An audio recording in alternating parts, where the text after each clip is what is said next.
حیدرآباد کی معروف روحانی شخصیت انجینئر محمد جمیل ایوان کی صاحبزادی کی شادی کی تقریب کا انعقاد کیا گیا۔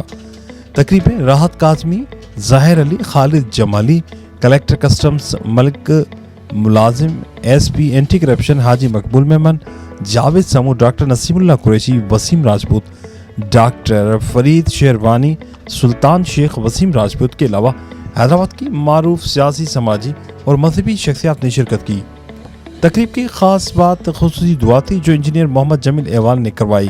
اپنے مختصر بیان میں انہوں نے شادی کی تقریبات میں سادگی اپنانے، غیر ضروری رسومات کو ترک کرنے، وقت کی پابندی اور اسراف سے بچنے پر توجہ دلائی۔